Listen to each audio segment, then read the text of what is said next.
I went back to my hotel, stayed in a hotel called Millennium. The drive from the airport to the hotel exposed so much about the country's immediate state as well as its potential. And got back to the hotel and I was just thinking about the structure of the meeting, thinking about how we can get maximum value from those who gathered in the room. And I really felt that God literally joined me to Liberia in a real way. I felt as though it holds a significant part of my own calling and responsibilities. And I committed myself then and there in that hotel, just thinking about what I could do and how I could make a meaningful contribution. And I really felt in my own heart that if I were to give at least 10 years of my life to Liberia, then I want to do it in such a way that I could live inside of what I call the Ephesians reality, having done all, then stand. And I'm hoping that our efforts in Liberia after a while, that we could just, having done all that we could possibly do, and having made as significant a contribution as we could possibly make, that we could take a step back and just see what the hand of God could do to rehabilitate a society that is, at the current time, it does not even fit within the context or the index of the poorest country on the earth. Liberia was the first black republic. After that was Haiti. And I think for some odd reason, humanity has responded to Liberia in a way that this country will never ever rise and become what it's supposed to be. I defy that. I defy that position because I am convinced that with the correct and meaningful intervention, that we could help bring a meaningful, legitimate, rehabilitative contribution to the nation of Liberia. I'm equally convinced that the powers that be on the ground, I'm not talking about the powers that be right now, neither am I speaking about the political directorates now and in the future, but I believe that some people will be martyred in Liberia for making certain decisions and for making certain kinds of investments. Because there is the Lebanese and the Syrians and other groups inside of Liberia who will love Liberia to remain the way it is because it caters to their wealth, to their satisfaction. Even in terms of the rice industry in Liberia, Liberia at one point produced enough rice to feed not only itself, but all of West Africa. Now, they've gone through war after war, civil war after civil war. They've been plagued with Ebola. They've been plagued with political corruption and thievery. And after all of that, today, Liberia imports most of its rice. Do you think that the current merchants in Liberia who are becoming more and more wealthy by providing the nation with rice that they import from wherever they get it from, do you think that they will respond well by our efforts to rehabilitate the rice production industry in Liberia? They won't. Do you think that they will respond well if we go into Liberia and really try to not only rehabilitate but to engineer a coffee or a tea industry in Liberia? They won't. But it's the sacrifice that I believe that some of us must be willing to take. There's no great effort that's done for the purpose of God that's done without real, significant, hardcore sacrifice. Those sacrifices, some of it may literally involve the surrender of your own life. And I'm saying that now because I feel very much convinced that some people will become collateral damage within the process. Sorry to use the term collateral damage, but they will be martyrs. Let me use the word martyrs. I really believe that God has called us to do in Liberia what will ultimately become a model in other parts of the world. A couple of months ago, I was back in Liberia and we had a meeting with some of the more significant stakeholders in our efforts. And I was describing to them what I believe should be the basic infrastructure of whatever we are building and presenting to God and for the nation. We identified 4 important platforms that must possess any initiative that we engage in. Number 1, it must be Christ-centered. Number 2, it must be kingdom-focused. Number 3, it must be scalable. Whatever we do, it must be scalable. And number 4, it must be exportable. That whatever we are doing, it must be done in such a way that we could lift those models up and plant it or build it, execute it in other parts of the world, in other parts of Africa. I believe that Liberia is our petri dish. It's like a lab where we are building culture and building initiatives and building ideas. And I also believe that we have an opportunity in Liberia to really build on a kingdom model and execute ecclesia at a way and at a stage and at a level that we have not seen in most parts of the world. There are models existing, or rather there were models before that we could draw from. Let me give you 2 examples. I don't know how many of you would ever read about John Alexander Dowie. He built a city inside of a city in Chicago. That's one model. And for those of you who enjoy reading and want to go back and study history, go back and look at John Alexander Dowie and some of his efforts inside of Chicago.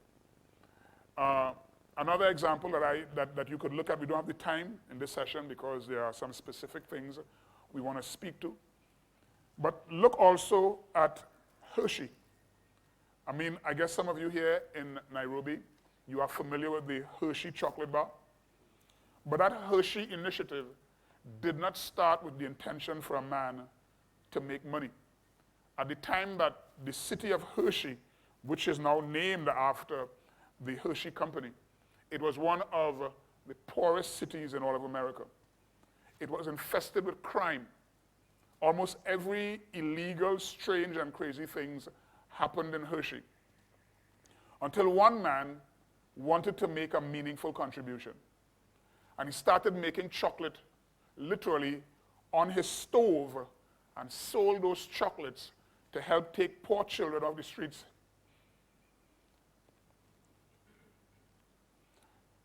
To provide them with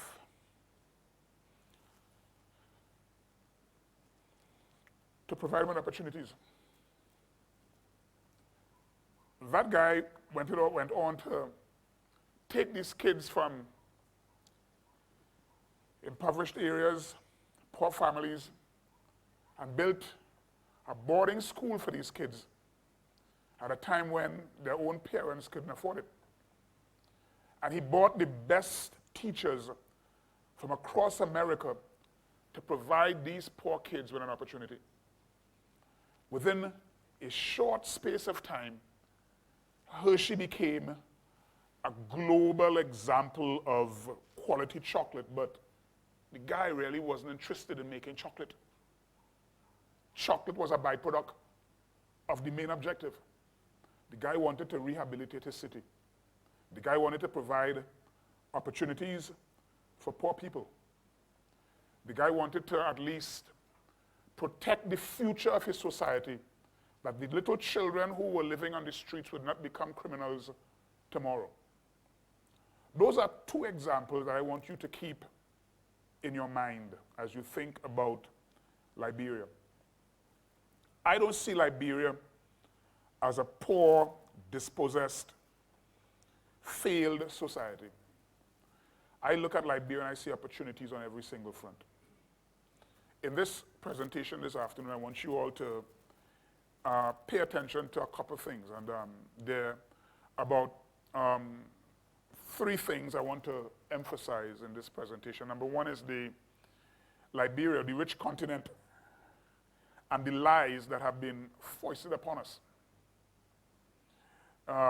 Secondly, I want us to talk a little bit about Liberia being a microcosm of the whole continent.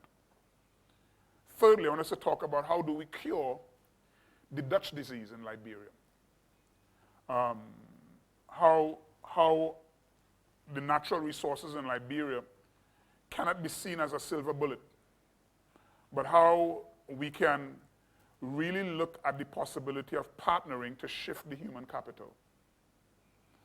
There's a lot in this presentation we won't have the time to look at, but I did this presentation a couple months ago in Liberia, I think was April of this year we did this. Since then, we have extended or expanded certain aspects of our Liberia initiative. So our focus in Liberia now is a three-prong approach.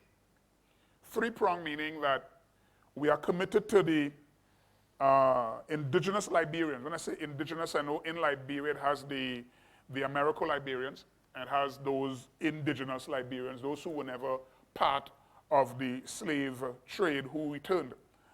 When I say indigenous Liberians, I'm talking about people who are on the ground in Liberia. Liberians on the ground in Liberia. We are totally committed to empowering, transforming, and creating a social fabric that will better able or better help that nation to stand as a powerful entity within the economy of nations. So we are working with pastors. Right now, we have, I would say, at any given moment, if we are to call a meeting in Liberia, I would say that we have hundreds of pastors on the ground that are deeply committed to our objectives. So we are working with the pastors at first, but we are already involved in trying to work on different levels within the society and not within the current church context, but we are trying to find inroads into the different systems and stratas of the society. So that's one prong. The second prong is we are activating the Liberian diaspora. Ruben is here, and Ruben is leading the initiative to mobilize the global diaspora. There's over 1 million Liberians living outside of Liberia. And the statistics have shown that every year, over $400 million go back into Liberia out of the coffers of the diaspora. $400 million. It means every year, the Liberian economy swells by 400 million, but nothing is evidencing itself on the ground because those monies are being sent to your uncle who wants to buy a fish, your cousin who is supposed to be building your house, but the house is never being built. And so the selfish avenues in which those monies are being sent back to Liberia, that money is being absorbed into a black hole. It's disappearing. If we activate the Liberian diaspora from across the world, those 1 million Liberians, and if we can only tap into a percentage of that 400 million that goes back to Liberia, then we want, after a period of time, to have literal systems on the ground. In business, they call it kicking the tires. That we want to have systems that we can say to the United Nations and to other entities that these are models that we are building that now you can help contribute towards. So we are activating a Liberian diaspora. Already, we have interacted with Liberian diaspora in North Dakota, in Minneapolis. I have spoken to a company of Liberians in Ghana just recently, and we are trying to add this component wherever we go. So no matter where I go, I'm trying to see if we can pull the Liberians in those areas together, because this is a critical part of what God has called us to do in the earth. The third prong is what I call lovers of Liberia. Those are non-Liberians who feel a deep sense of commitment to this objective, who feel as though they can lend their energies, lend their resources, lend their commitment, lend their competencies to better help this country to stand and really be counted as a nation. And the approach is what I describe, all hands on deck. We want every single person within those three sectors, whether it be resident or local Liberians, whether it be Liberian diaspora, or whether it be the lovers of Liberians, then if all of them can pool their competencies and resources together, then we can make a meaningful contribution. Now, it must be a thoughtful process, because if it's done in a reckless, haphazard manner, then in 10 years or 5 years, we could be working in Liberia and have nothing to show. So it must be something that's systematic, must be something that's thoughtful, must be something that we all sit together, bring our minds, our hearts together within the process, and it must be one in which God really talks and directs. Up until this point, we are grateful that the finger of God is leading us. Why I say it must be thoughtful, up until this point, we've been very deliberate in avoiding conversations with the political directorate. We have opportunities. We can, in fact, have an audience with the president, with the vice president. We can speak to senior members of the administration, down to significant senators. We have those opportunities. The guys that are joined to us on the ground, they are doing a remarkable, remarkable job. But we are avoiding those conversations simply because we want to engage them at a point when there's something tangible on the ground that they could look at. At this point, if we engage them, all we have is good conversation and wonderful vision with nothing concrete. And so we are deliberately holding them off. The point at which we have something more tangible to work with is the point at which we'll begin to engage them and other entities. Where are we going with Liberia? Liberia is a poor country, and so it doesn't have, most persons are without television. And so it is a radio-driven society. Most people's form of entertainment would be radio. While they could go and look at television at a neighbor's house, wherever else, the majority of the nation still depends on radio, and smartphones, really, that's now becoming an in thing across Liberia. So we want to get a radio station on the ground, and we want to begin to speak to the nation from a literal radio station operating out of Liberia, and its frequency must bleed into West Africa as far as we could possibly take it. That is on the cards, and that is like a critical part of our operation. Why is that? Because at the moment, most of our efforts are concentrated in Monrovia and Congo Town. But we want to speak to the whole nation, the entire nation. We want to influence its education. We want to influence the minds of the young people. And this radio station will not be a radio station where we just kind of preach every single minute of the day. We want to be able to really address real issues. We want to entertain the population and with real, real good music, not just Christian music. Bring some smooth jazz to bear upon that. Get some pop. Listen, I don't care. Bring some pop. Bring some R&B. Bring some Kanye West. I don't care. What you want, yeah, woohoo. What we want is to at least have this thing as one of the primary frequencies across Liberia. So that is on the cards. And my last conversation with the guys in Liberia, in order to activate that thing very quickly, instead of waiting for a piece of land and building something, we are now looking at the possibility of renting a facility on a short term, maybe for 2 years, and get the radio station up and running and functional. From all reports, the rent for this facility will be minimal, $200 a month or something of the sort, I was told. And so somebody has already contributed 1 year rent for that facility the moment it is available. We have some guys in New York who have already committed themselves to finance, what is it, the antenna, what is it? The what? The mast. Okay, they've already committed themselves to the mast, whichever, one of those. to buy that, I think it's going to cost a couple thousands of US dollars. We have that in place as well. We also have guys out of New York who will be prepared to go down and contribute towards setting up all of the basic equipment to get it up and running. That is a massive platform for us to speak to the nation. The other thing that we are looking at is to build low-income homes for these poor people. Listen, my heart really bleeds for poor people. My heart bleeds for kids, children. because it has some real stuff inside of there that affects me. And so I hate to see children at this disenfranchised end of the spectrum. I hate to see that. That breaks me, destroys me in the inside. And so we must be able to provide some kind of proper social fabric that will help these people on the ground. I mean, you drive through Liberia, you see these poor kids running around, and I don't know where some of them live. We want to be able to help them.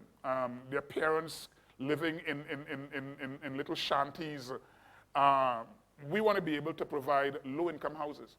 And the model that we are using is a solarized model that would provide the average homeowner with at least accommodation. Secondly, a system without having to pay monthly utility bills. And thirdly, to add to that, an aquaponic system, not a hydroponic, an aquaponic system that will be able to provide a community with at least some protein and some vegetables. The aquaponic system is where you breed fish, and the excretion of the fish provides nutrient for plants. And so if this thing is properly built, then we'll be able to at least provide the average homeowner with accommodation, no utilities, at least electricity, and at least a meal, protein and vegetables. That's a massive, massive help, no matter where in the world you take it. Now, the next phase of our operation, we have guys on the ground who have allocated a piece of property for us. Property in Liberia is relatively cheap. We could get an acre of land for $50 or so. And we are looking at the possibility of buying a 2,000 acre of land, talking to the tribal leaders, and hoping with 2,000 acres of land, we'll be able to build a city within a city. So you come into that city, call it X, whatever name it is. What we want to do eventually is to have within that city, from hospitals to schools, living accommodations for both the rich and the poor, facility, playgrounds. In other words, think about a whole city, banks, you name it. And so that is the long-term plan, but we are already putting the kind of infrastructure to make that happen now. We're going to build a society inside of Liberia right in the middle of all of the chaos to build Zion inside of Jerusalem. And that, to me, becomes the ideal environment where we can fulfill that Isaiah 2 reality, where the nations will say, teach us your ways. Because you have a city existing within a city, and you have an economic model that is superior to the city in which it exists. You have an education model that is superior to the city in which it exists. You can go on and on and on and on. Create all kinds of job opportunities inside of that, and allow the existing political directorate to look at models being constructed and say, how in the world were you able to do that? And we want to be able to make that available to them. So that's our long-term plan. And to me, the clincher in my mind, the point at which I want to take a step back and see God work after having worked with churches, young people, women, men, pastors, leaders, politicians. We want to make a significant investment in all sectors of society. But what I really believe God wants us to do, sometime before we take a step back and watch on, we must be able to bring the whole country to a solemn assembly. Bring the entire nation to the national stadium. Bring politicians. When I say the entire nation, not all of them will fit in a 70,000 stadium, but at least you have representatives from all sectors. And right there, before God, give God an opportunity to spotlight the entire nation. I am having images in my mind of a president standing before a nation, repenting for actually mismanaging the resources of the whole country. Not he himself, but all of the other presidents prior to him. I would like to see senators standing and repenting. I want to see pastors stand and repent before God for just badly representing the kingdom before a failing society. I want to see people repent before God for actually contributing to the morass, the crime, whether it be somebody in the prison, pull them out of prison in shackles and put a microphone in their hand and let them pray and say, God, I contributed to this insanity. I murdered, I pillaged, I killed, but I stand in the midst of my brothers, 70,000 of us in this stadium and countless millions wherever you are, repenting before God. And you could imagine, how will that not turn the heart of God towards a nation? How could that not get the attention of a righteous God? If we could make that contribution, I mean, eternity, history would applaud our efforts. But listen, the last thing I want in my mind is the applaud of history. All I want is to leave this earth knowing that we've contributed, we've helped. So you are here today basically to share in this experience. You are not Liberians, but I'm hoping that by hearing this, by you understanding this, that you could say, listen, count me in as a friend of Liberia, a lover of Liberia, that I could lend of my competencies, I could lend of my resources, I could lend of my finances, I could lend of my time to help in this effort. I mean, Charles and Church Unusual, they have already been grafted into this effort. They own this stuff. They've been there on several occasions. Susan's been there working with the women. I mean, some of these women, you don't understand their pain and the issues that they deal with over a period of time.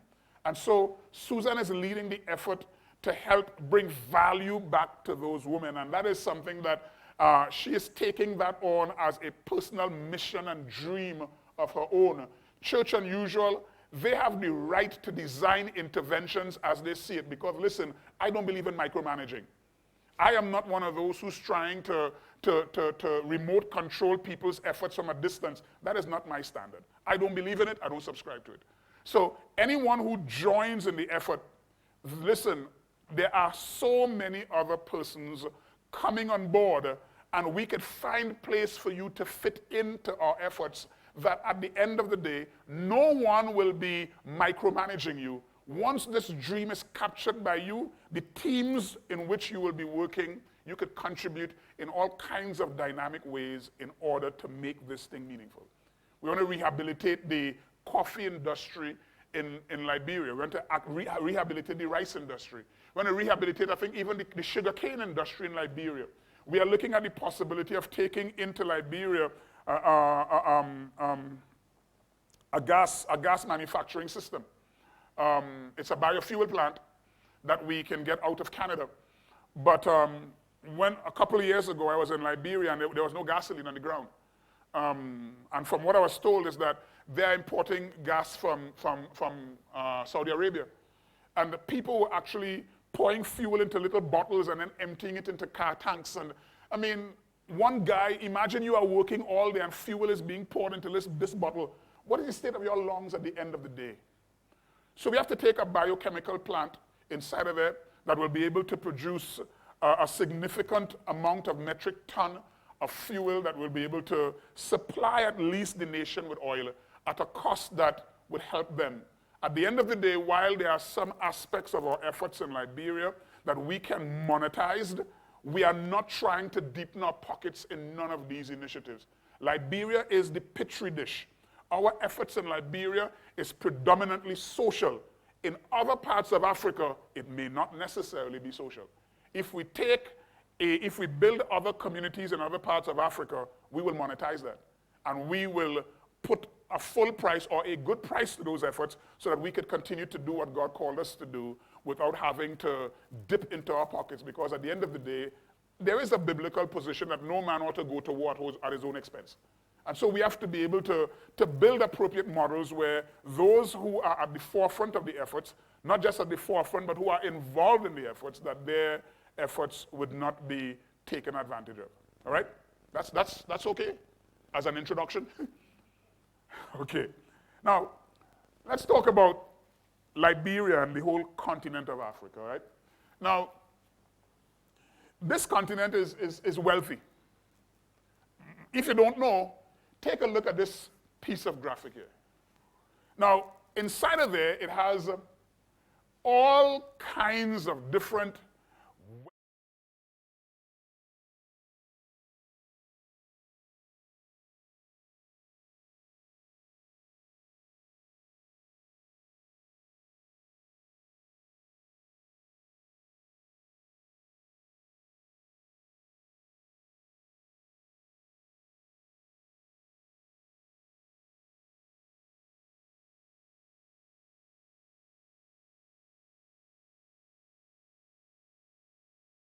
so rich. The African continent is by no means poor. We have all this stuff, and it is still considered to be a dark continent. And every other part of the world continue to tell us that lie. It is a dark continent. You know, the heart of Africa. People talk about the heart of darkness. The African continent is by no means poor. That statistic lie. Can we say that together? That statistic lie. Listen, Africa has more natural resources than any other piece of real estate on the planet.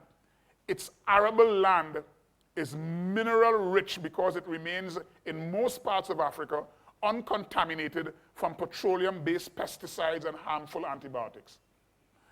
Though Africa has the potential to be the breadbasket of the entire earth, it is still not able to feed itself.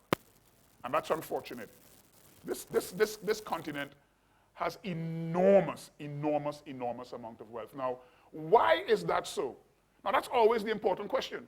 We have all this stuff, but we are still poor. Why is that so? One is legislated looting. At the height of colonialism, all of the colonial masters saw Africa as a resource pool from which wealth was siphoned for the good of the colonialists and the detriment of the colonies. You go to France. Now, that is not me telling you in a derogatory way to go to France. That is me saying, if you go to the little country called France,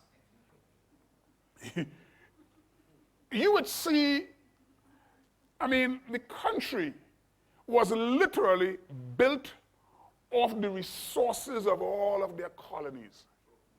You go to Belgium. What natural resources Belgium has? The Belgians basically enriched themselves off of the few colonies, primarily Congo. I mean, we are now called poor by the same people who looted all of our resources. In the 1960s, Belgium was moving monies out of the Congo to the tune of $10 million per month. You would understand why it was important for them to assassinate Patrice Lumumba. A president came on the throne and he insisted that Congo's monies and Congo's resources are for the Congolese. Man, King Leopold and a whole bunch of other individuals worked tirelessly to reduce this guy, Patrice Lumumba, to no more than one single tooth. They killed him and they dipped his remains in acid, and all they kept as a remembrance was a single tooth. Why? Why should these Congolese enjoy the wealth of their country when I could enrich myself at their expense? Africa is a poor continent primarily because of legislated looting. I just mentioned that a while ago, that Belgium enriched itself to the tune of $10 million per month pre-Lumumba. England has no natural resources, yet it was deemed an empire until the 1960s.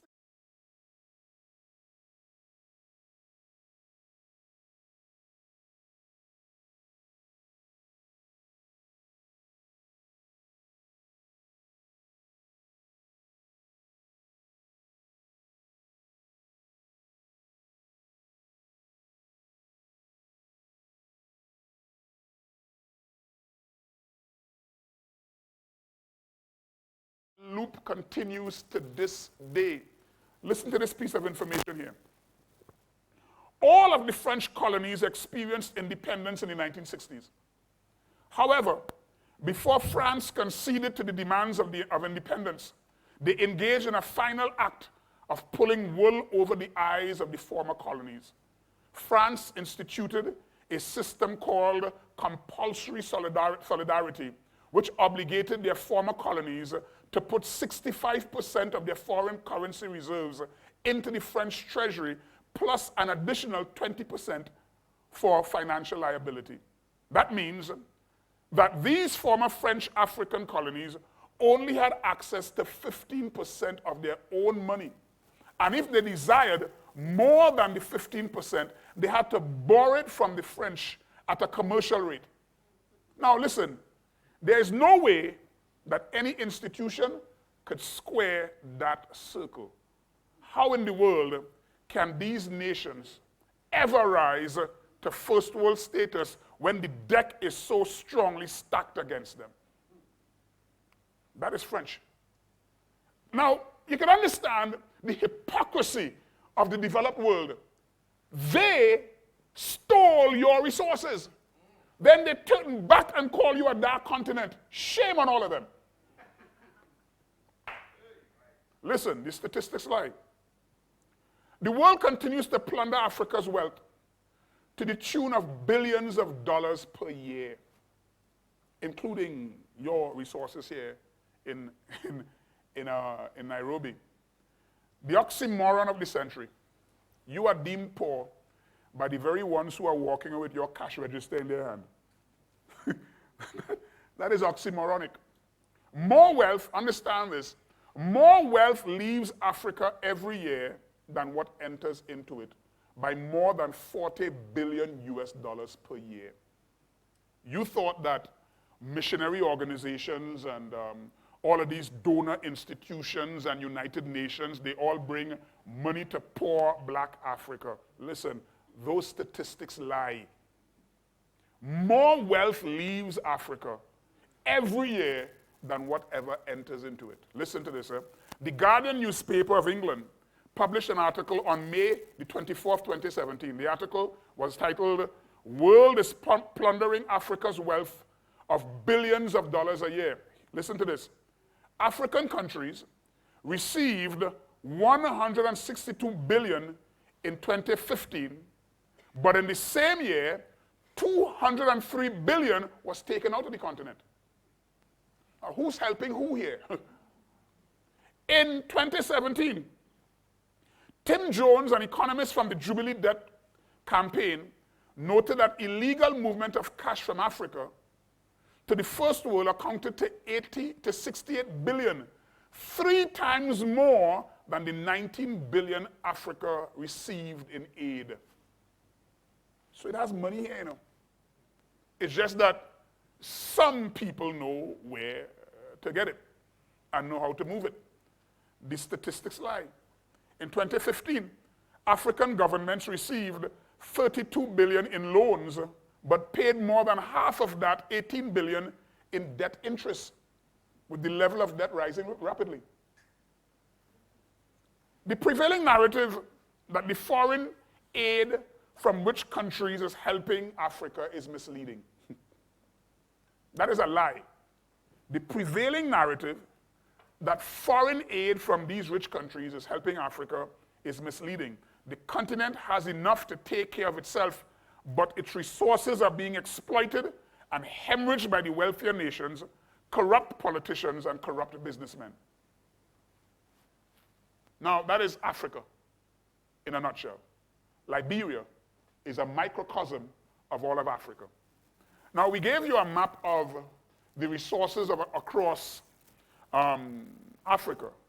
In Liberia alone, these are the minerals that's resident in Liberia. Liberia has all of those resources.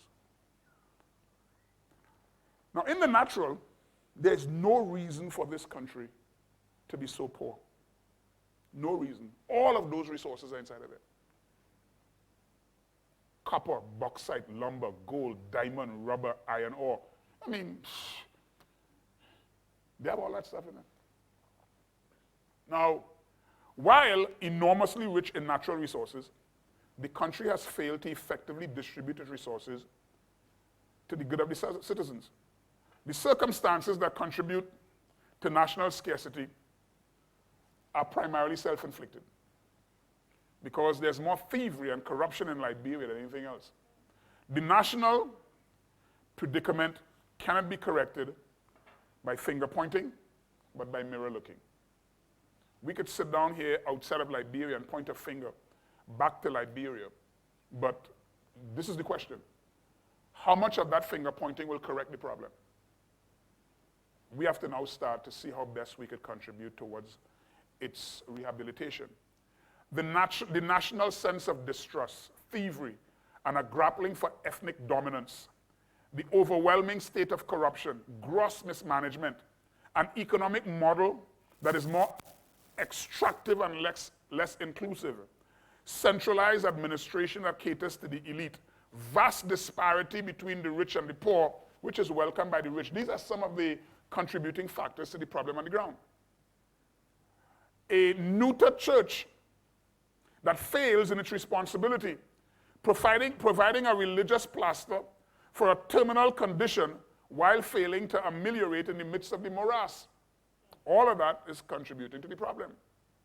While we are distracted by infighting, distrust, corruption, tribalism, selfishness, codependency, laziness, and greed, the developed world is walking away with our stuff.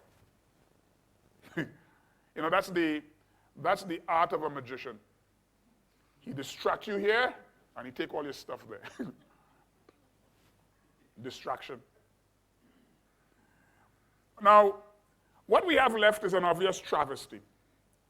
Great resources and overwhelming poverty. And what is the source of it? Prosperity without morality.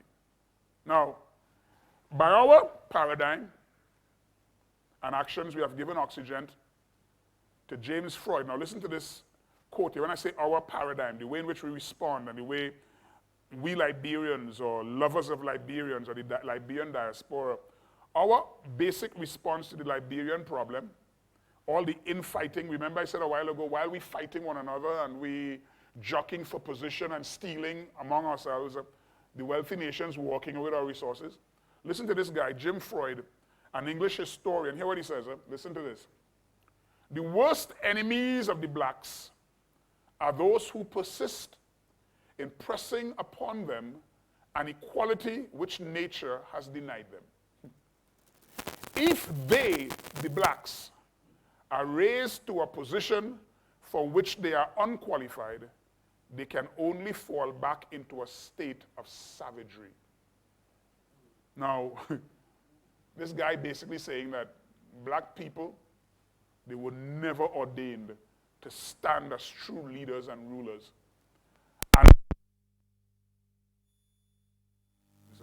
he believes that those who insist that these black people deserve equality among the economy of nations everywhere in the world, he is convinced that if those black people ever rise to any position for which he believes they are unqualified, they will only fall back into a state of savagery. Unfortunately, most of Africa, they have basically caused this lie to become a truth.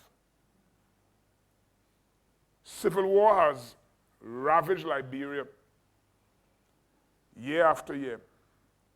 14 years, I think there's about 15 years now, the Civil War ended. That's in the rearview mirror. But if you look at the nation, they are still dancing on the edge of a volcano. At any point in time, the whole thing could fall apart. The Liberian situation needs help. And you are here as people who are interested in making a contribution. What I would suggest is that you talk to the Lord. Let me kind of give you just some nice spiritual advice. Talk to the Lord. And, ask the Lord whether this is an area in which he wants you to covenant or to give yourself or to give of your resources and your time. Talk to the Lord. The reason why I say that is because if you do this out of a knee-jerk reaction, it won't be sustained. So you might make a contribution today. When I say contribution, I'm not talking about just finances. You may say yes today, but then when you are needed most, you can't be found. The reason why it's important that you feel within your own heart and consciousness a sense of commitment to the cause, that commitment must evidence itself in very genuine, heartfelt loyalty and sacrifice to the process, and sacrifice and adherence and accountability to the other members of the team in which you will be placed. I know some of you here are not members of the Church Unusual Initiative, but Charles Opiyo and his team, they are leading the charge from Kenya back into Liberia. So it would serve you well to more or less connect with Charles. And I guess more meetings such as these will be had in the months and days to come, because as the initiative takes shape and form, you will have to be informed in terms of where things are at, where your help will be most needed, how you can plug in a sustainable and real, genuine, long-term way. So those conversations must be had outside of this particular context. This context here today is designed to give you a broad scope as to where things are going. Let me kind of jump ahead of myself, and it has quite a lot in this presentation. But let me give you a sense as to, that's Dutch disease. We ain't talking about Dutch disease today. The Liberian diaspora, we ain't talking about that today either. We looked at where the diaspora is located across the world, United States, Canada, all of that.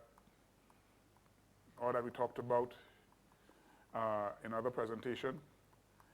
We did that. There's one area that I want us to kind of get to. Oh, this is guys still peeking into my computer. I'm still seeing the guys are peeking into my computer. All right. Okay, I'm looking for a fourfold. There's a fourfold approach. I'm not seeing that presentation here. But the point I want to make is that in Liberia, we are engaged in meaningful social interventions. I said that at the beginning. We are not just trying to throw money into worthless initiatives. There are some specific causes into which we are investing. And so we will identify those causes as meaningful social interventions. We don't want to recreate the missionary model where monies are poured into a system and the monies are just absorbed and nothing comes out of it. So the houses and homes, etc., is critical. We want to be able to reach into every single system on the ground, from politics to business to entrepreneurship to innovation to agriculture. All sectors of the society must feel the weight of our efforts. If you have to think about the way in which we are doing it, we have to think about we have to create almost like a cabinet, a kingdom cabinet that will service the need of the country, and almost think of the existing cabinet on the ground as a shadow cabinet. That really is the correct thing inside of the global political shape, is that we are a shadow cabinet. But you'll understand the deliberate way in which I crafted it, that the cabinet on the ground becomes the shadow and we become the real. We are not going after no corrupt initiatives. We are not trying to enrich ourselves. We will not be paying ourselves $30,000 US instead of a poor country. That's the kind of money some of these politicians are being paid, $30,000 US per month. I sat with a senator when I was last in Liberia, and this senator is a very, very significant guy. And this guy, we believe if we continue to work with him, and if we continue to help steer him correctly, that he has the potential to be the future president of the country. Very noble, very genuine, very discreet, very humble, very transparent kind of guy. He basically turns down the $30,000 per month salary. He takes $5,000 and invests the other $25,000 into initiatives in his community. Very excellent guy. So we want to kind of work with him in terms of getting access to other areas of real need. But we would want to establish almost like a cabinet. So all the areas of need, we want to more or less have teams working to address those needs on the ground and leave the existing administration as a shadow cabinet that will do as best as they could to contribute. But we are taking this responsibility to ourselves. We want to get, there are pastors that must be activated. So I know some guys here may not necessarily be able to bring their energies to bear in, let's say, the business or innovative or entrepreneurial or agricultural sector. So some of us will, in fact, be doing stuff inside of there with the pastors and with the churches.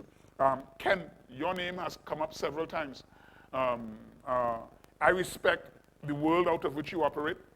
I know that you are a part of other organizations and other corporate bodies. But listen, we ain't building no cultic order here where you have to abandon your current relationships in order to work with us. Listen, at the end of the day, what we want is the coalition of the most competent. And there are areas of your prophetic competencies that we want on the ground. And so we could pull guys out of other parts of the earth and create a nice prophetic team to go into Liberia to prophesy to some of these government ministers, some of these pastors, some of these businessmen. Give them a sense of hope. Listen, nothing inspires hope more than knowing that you are living inside of the matrix of God's intent.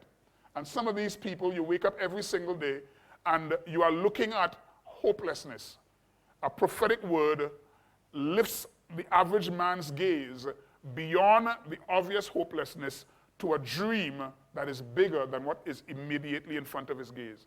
We need some of that. Some of you guys could work together with Charles and the team to do some men empowerment initiatives on the ground. Not just to Christian men, but to men on the ground. Some of you women could more or less kind of pool your efforts with Susan, who is looking to rehabilitate some of these women who were ravaged during the Civil War in all kinds of ways, far too many and painful to mention. But Susan is doing all kind of stuff inside of there. I think she's taking Betty up at some point with a team to do a whole pageant. I say, listen, put some makeup on some of these women, give them a nice little hairdo, let them walk down a catwalk. They may stumble in the process doing it, but listen, who cares? Give them a sense of beauty and charm.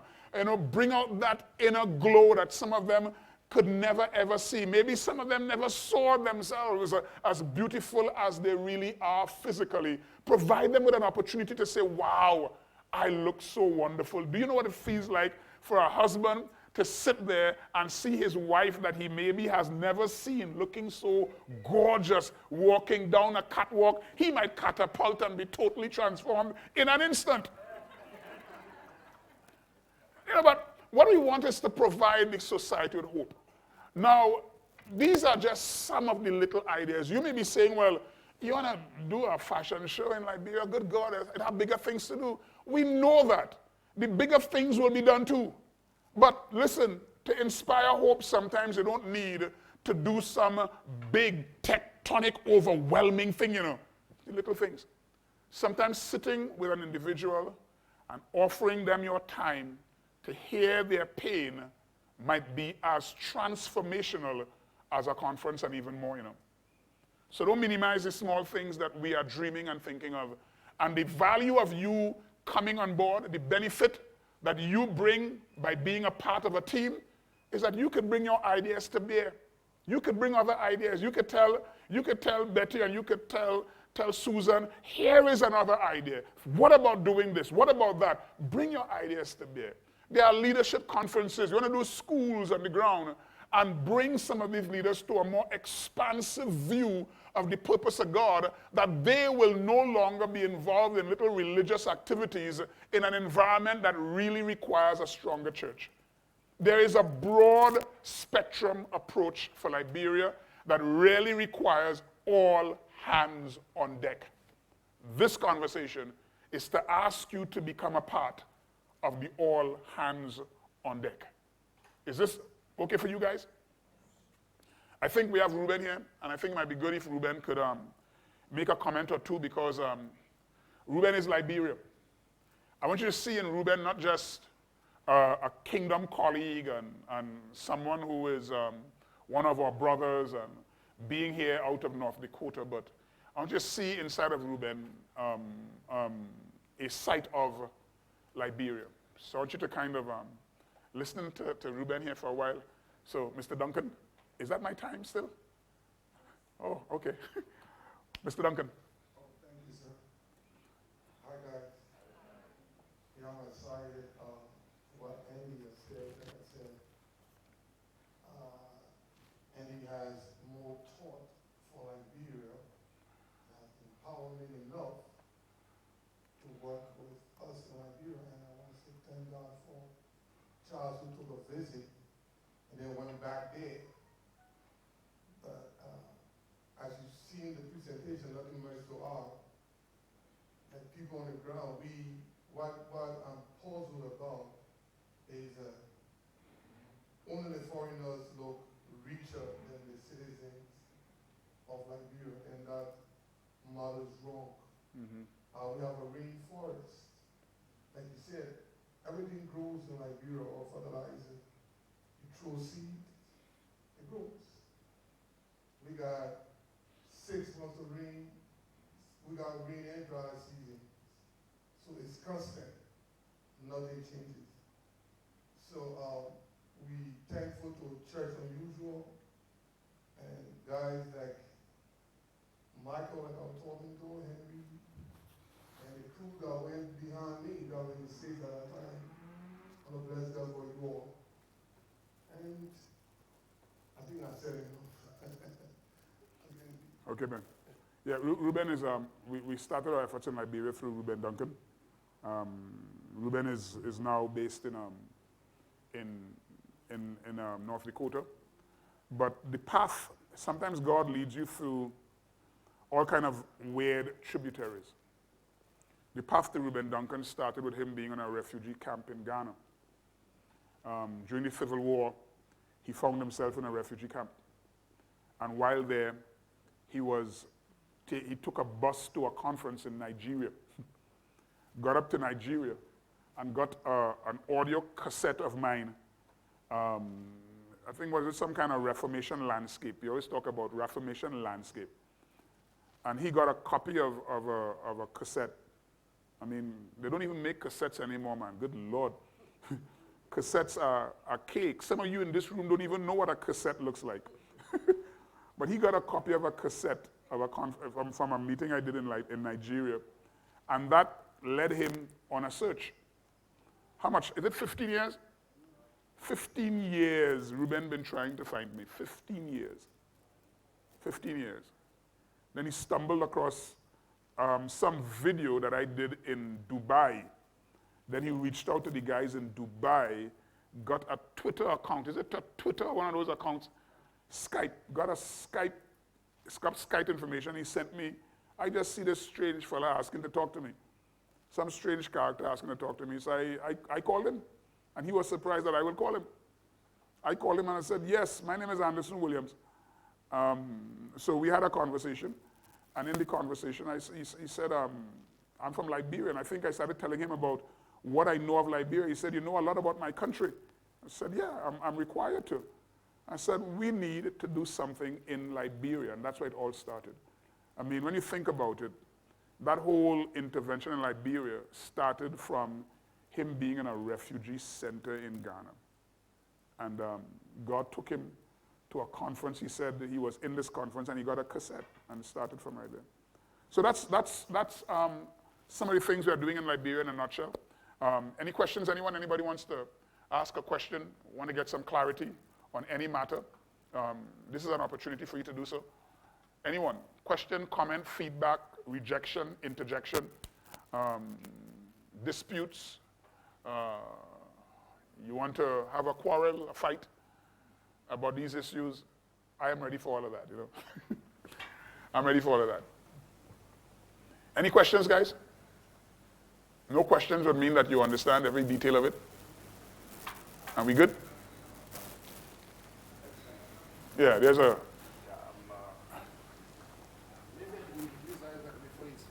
Okay. Isaac is very crucial to us. You've heard a lot about Isaac in the Continental Meeting. Oh, this is Isaac. Isaac is the manager of GNPI Africa. GNPI Africa. Good news. Okay. And there's a lot, some of you first saw our videos online because they produced them. And that's something they've been doing a lot of work with us. I think the last time we were your people, I needed trauma counseling after that. Because we did 152 recordings in 2 months. Good Lord. Yes, we were doing it. And I mean, Terry came on GPI and we've done a lot of work with them. GPI is already engaged partnership with Liberia. They don't want them to give us a radio station. Okay. They do a radio to give us access globally so we can transmit live from anywhere on the radio station. I like you already. So I thought that it was important for me to use Isaac before he said. I like you already. You don't have to say anything, brother. You're loved already. And I say like Isaiah, yes. I don't care what you have to say. I don't care what you're offering. I don't care what you're asking for. My answer is yes. Yeah. Since you answered, so anyway, just for the sake of how you do, I don't need to introduce myself. Thank you, Charles, for inviting me, and also for the partnership. But I was more keen on asking about the kind of media because I was interested how you say radio is the only source of entertainment. Mm-hmm. And I was keen on why I'm asking is because I've seen how impactful radio can be. Like, for example, Rwanda, what happened because of that kind of influence. Yeah, the negative aspect of it. Yes, and I was just asking about what kind of influence that radio has been in Liberia so far with the socio-economic aspects and what kind of narrative will resound and counter any narratives that are currently Beautiful. being spread in Liberia. That question could be answered on different fronts. Most of the Christian radio stations in Liberia, Ruben, you could correct me and you could add to this. Most of the content that I have heard in Liberia, it falls within the bracket of meaningless religious foolishness.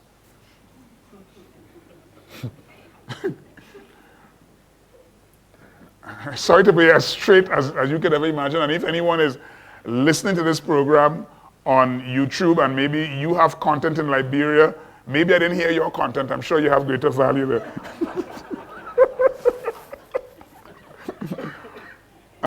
But here what I said, most of what I heard, so it could have stuff that I didn't hear that is far more useful and viable. I really believe that given what the country has gone through, given the trauma and the pain that is still resident in the country, given the current powder keg status, because at any point in time, I believe that the whole thing could flare up again. Given all of that, I think that what I have heard, they have not been contributing towards quelling a potential explosion. There is the need for a clear voice on areas of forgiveness. There is the need for some kind of reconciliation. There's the need for the equivalent of a Truth and Reconciliation Committee, because there are so much trauma on the ground that have not been properly addressed.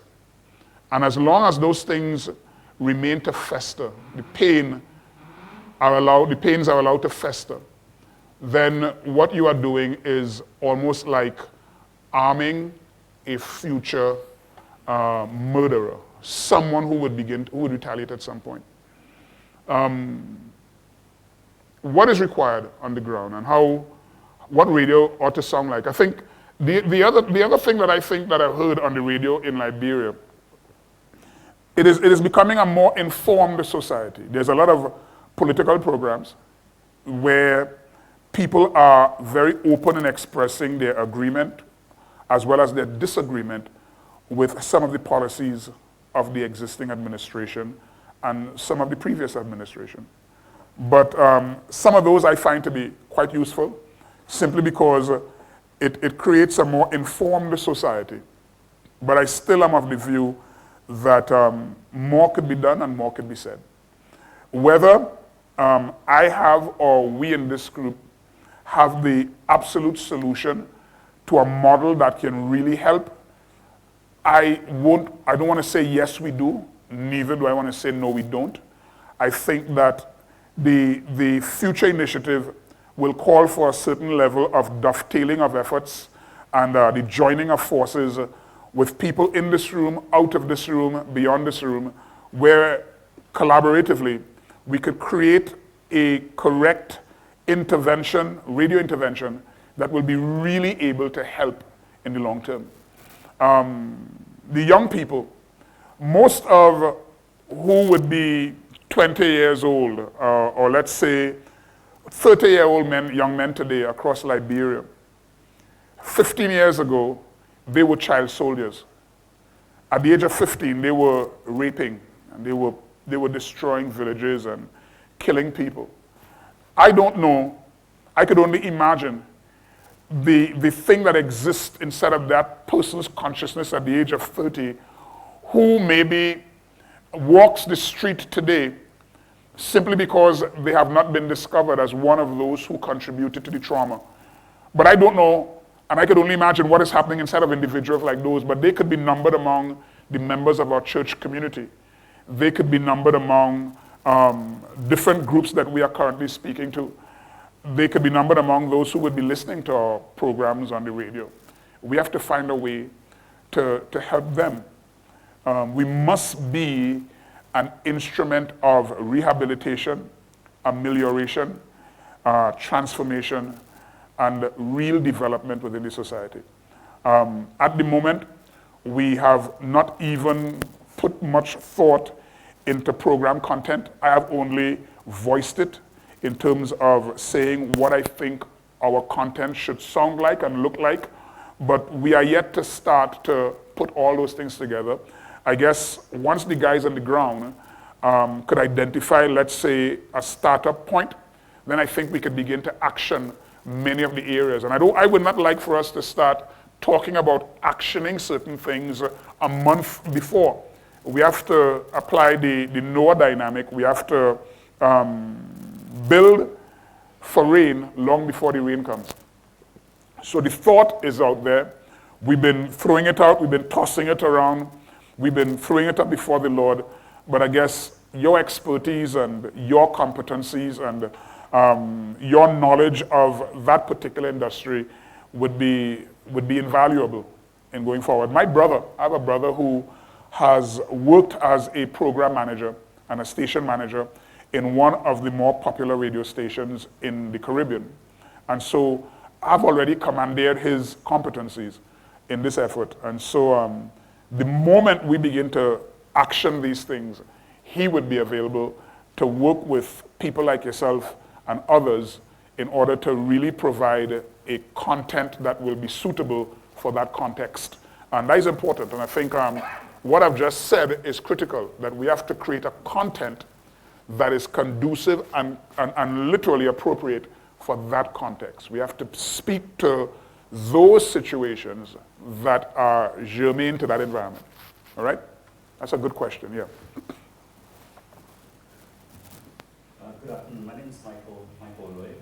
I am many different things, but what I'd like to talk about is coffee. We have an estate called Fairview Estates, founded in 1909, so we're about 110 years old. But the estate has been under our ownership for the last 41 years, primarily as producers of coffee. But several years ago, we innovated and started what we call coffee tourism. We were the first people to start selling our coffee directly to key buyers overseas, so that we had to go through certifications. We're certified by about 4 different global organizations, Rainforest Alliance, Foods, Starbucks, the Global Coffee Platform. And what that allows us to do is sell our coffees at a premium. In 2015, we started tours. So tourists come to Fairview Estate, they come out and see how coffee is grown, how it's processed, and then they get to taste our various brands. And for that, they pay $30 for the tour itself, and then they pay $20 per kilogram for our coffee. So if you add the 2 figures, that comes to about $50 per kilogram. No one else in Kenya is doing this, so I'm trying to open up the eyes of Kenyans first before Liberians. But you know, we are happy to share our knowledge and expertise with our friends from Liberia. You know, should they take a visit here, those who are interested in the coffee subsector, you know, happy to do that. The smallholder farmers in Kenya will probably get maybe 50 cents per kilogram on their coffee that they grow. So we're making about 100 times value just by simple innovations. Fairview is also a church in the marketplace. So we have our key leaders who are born again. We have an objective of bringing in 70,000 visitors a year. Nice. So this really is ecclesia in practice, and I like some of the discussion that we had yesterday evening and today, because you know, we do things like pruning, but the result is to bring out fruits. Good. We periodically cut our trees, and those stumps are more than 100 years old. Wow. But when fresh shoots come, you know, you get greater productivity. So pruning is always for a reason. It's to ultimately produce a good yield and harvest. And so we benchmark ourselves against the best in the world, and we compare favorably to that. We like other people in our region to replicate what we're doing. Beautiful. And the world background comes to us and says, you know, teach us the ways. Beautiful. Not only in coffee, but in other sectors. So we're happy, I think, to share with our Liberian colleagues, you know, some of the things we do. You know, you're welcome to visit and see, you know, come and see. The principle of come and see what we do. And, you know, I can connect you with our technical partners who are coffee management service in order to, you know, get that technical know-how, and they may be interested potentially in coming out to Liberia. Good. I also came with a friend of mine, McKenna, and I'll give her 2 minutes just to maybe say something about her expertise, her business, but she does work internationally, connecting different businesses at a senior level, and I think, you know, she may be someone interesting to talk to as well. Beautiful. Just before McKenna makes a comment,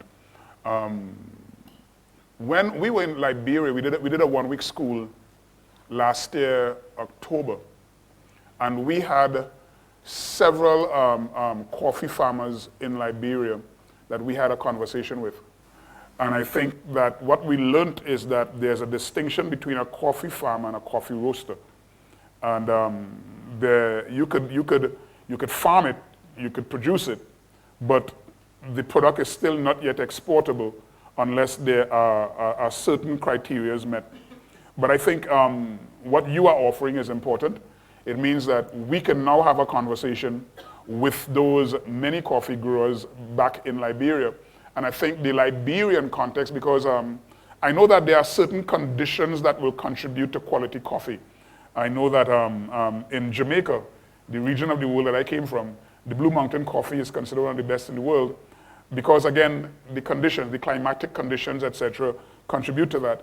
But I really believe that the Liberian environment is ideal to make quality coffee, and I see no reason why we cannot, within the nearest or the shortest possible time, empower coffee growers on the ground in order for them to provide the world with a good product. Because, I mean, after oil, coffee is the second major money-making industry in the world. Most people don't know that. After oil is the biggest money maker you could think about. I mean, who would know that that little shot of caffeine is so important to the global economy? What you're saying, is exactly right. Africa as a whole produces 30-40% of the world resource, but we only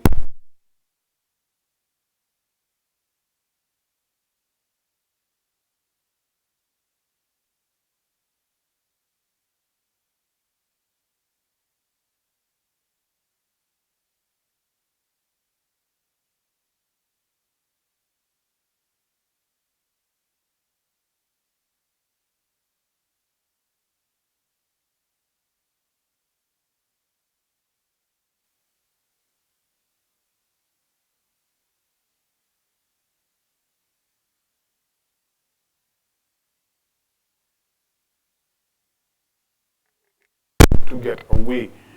We're going to put a hook in your jaw. We're going to put a lasso around your neck. Your competencies are urgently required on the ground because we have coffee growers. We have to give those guys the know-how, the skills, connect them to all your people that you know. In other words, consider yourself hooked. we're happy to help. You're happy to be hooked. I like that. He welcomes being hooked. Okay, McKenna? Yes. Yes, so what we do in our company, Golden Connections, we work with investors from all over the world who want to invest in Africa. Different projects, whether it's in agriculture, real estate, minerals or mining, different sectors. So we follow the principle of Agenda 61 where the wealth of the nations come to us. And so that is where our passion is really, to see the wealth transfer coming back here. So you give a very good statistic, about our money is going out there. Yes. So my role is to bring it back here. Okay. Well, I want to help you doing that. Huh? I want to help you in doing that. Tell me how I could help to bring those monies back to us. It's just finding the viable projects here to put the money into. Okay, good. We talk more about this, right? Don't run away. Don't go too far. I mean, listen, you are numbered among those we lassoing to. You're not going to get away. Charles, I mean, you know all this stuff, right? I know how to get hold of everybody. All right. Okay. Don't lose that database. Don't lose that phone. Don't lose that computer. So a real joy to meet you. A real joy. I mean, these kind of competencies we want as well as all the others. So Incidentally, my name McKenna means joy. So joy. You're in the spirit. I'm in the spirit. Good. My name Anderson. It means manly and strong.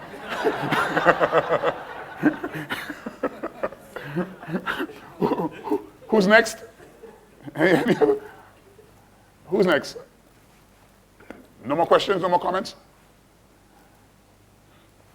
No more questions? No more comments? Okay, we could get some comments from the pastors too, and we can get some things from here. What do you all think, guys? I mean, what do you think is possible?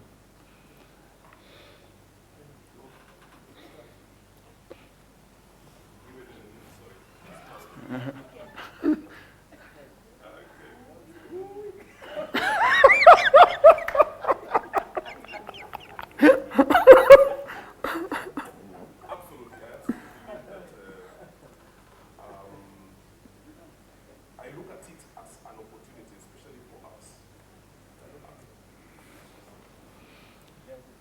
Yeah. Yeah, I look at it as an opportunity, especially for us in this specific moment. Especially on that front of modeling. I'm involved in a number of initiatives, especially in certain sectors, one of which is health. Mm-hmm. I believe with collaborative efforts, I will, on my side, Beautiful. sit down with my team. We're going to look into what we can come up with. And then, together with Charles and his team, we see what we can partner together. That's good. And we come up with, especially in that health, there are a number of them health. I have some guys in finance, and many other areas. Okay. Yeah. The- But I see an opportunity. Beautiful. We already have a hospital that is that's near completed. That's in Congo Town. Most of the facilities are there. It was initially a hotel, and it was basically revamped. And the conversation that we were having is to use it as both a hospital and a medical university, and to also get some pharmacies across the country. Liberia is without 24-hour pharmacies. So if you find yourself living in some remote part of Liberia and you have an ailment that requires nothing more than maybe some little over-the-counter drug, you could find yourself in severe pain until maybe next day. So we want to basically, that facility is near completed. And if you already have doctors on the ground, I see no reason why maybe we can't maybe have some of the guys go up to look at the facility, maybe provide some insight based on architectural and designs, because I know that the designs for a hospital is different from how you would design any other building, because you can't get the air condition to bleed into other areas, particularly like theater, etc. And so that is near completed. And so we could basically put you in touch with the guys who have already built most of the infrastructure, and to see how best we could partner. I was in Switzerland about a week and a half ago, where we were having conversations with also a team of doctors in Switzerland and in Germany, looking at investing back into it. Not just investing in terms of finances, but also committing themselves for maybe a period of time. That some of the doctors can give about a 1 year or 6 months and make a meaningful contribution to that particular sector. The other thing that I think might be also important is not just pharmaceuticals and scientific medicine, but we also have to look at areas of homeopathic and holistic medicine as well. A proper wellness center, because as you would know, and maybe other medical practitioners may know, and some of them may disagree with me, that most of the scientific medicine really does not concern itself with preventing. It basically concerns itself not even with healing, but more concerns itself with managing. So they give you a prescription, come back in 2 weeks, and come back in 2 weeks. No, we want to be able to provide a real model. At the end of the day, what we don't want to do is just kind of rehash existing systems and just kind of regurgitate that thing back on the ground in Liberia.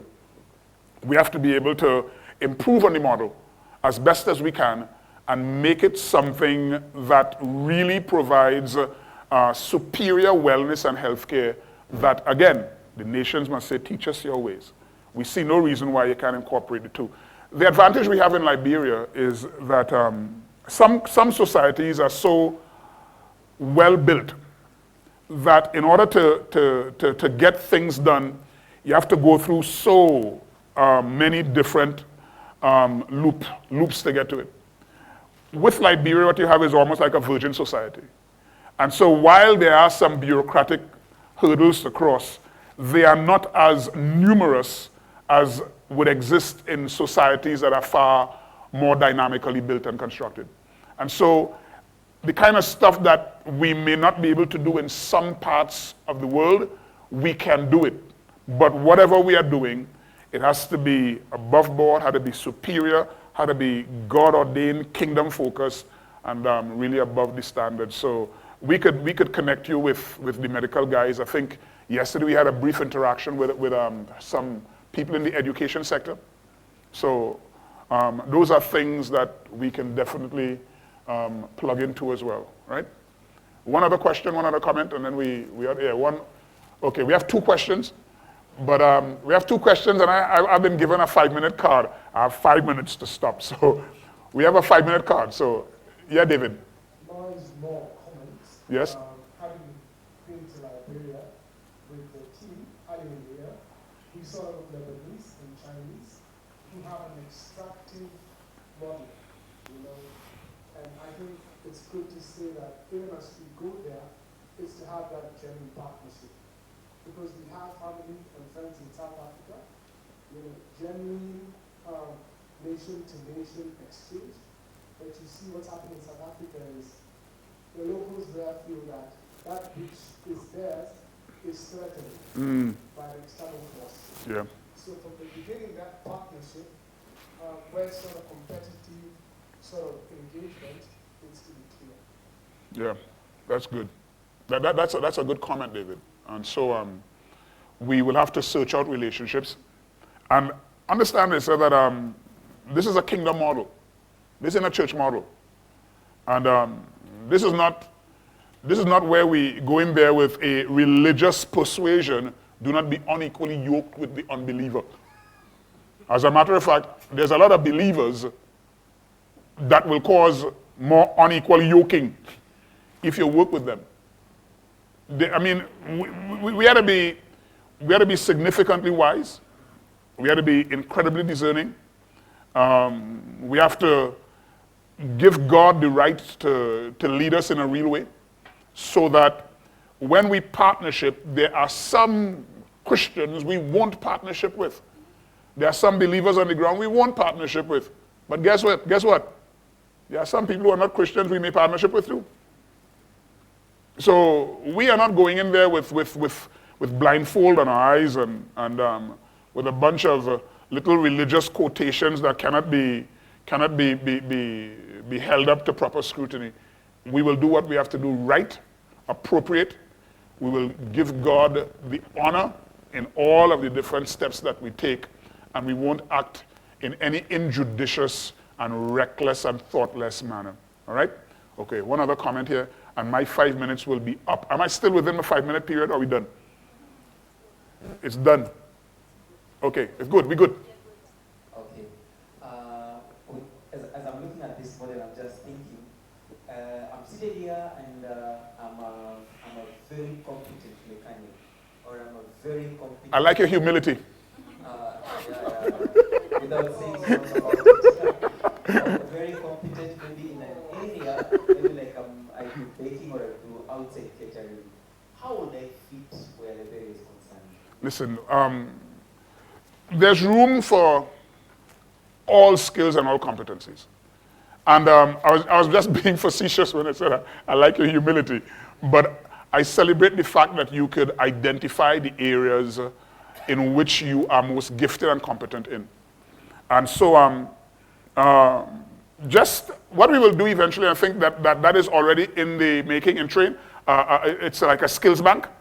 I think there is a skills bank being put together, a directory of skills and competencies, not just to feed into the Liberia project, but basically to go across the board in all kinds of different areas. And so your skills, your competencies will be brought to bear, and I'm sure that we'll be able to direct the right people to you. You are, in fact, a part of the Church Unusual Operations, yes you are, no? Yes. Well then listen, you in like Flynn long time. You in like Flynn. Once you hear, you in like Flynn. So it's just a matter of creating the database, identifying skill sets, identifying competencies, and I like how you describe it, because other people could come and say, you know what, how can my skills come to bear? I would love to be a mechanic one day, you know. But you can identify what you want to do. So we'll grab your numbers, we'll grab your details, we'll have all this stuff in play so that we'll be able to follow up on you and the many other persons here. Some of you had a thing to say, some of you had little or nothing to say, but we know that every single one of you, we're coming for you and looking forward to doing something meaningful back in Liberia.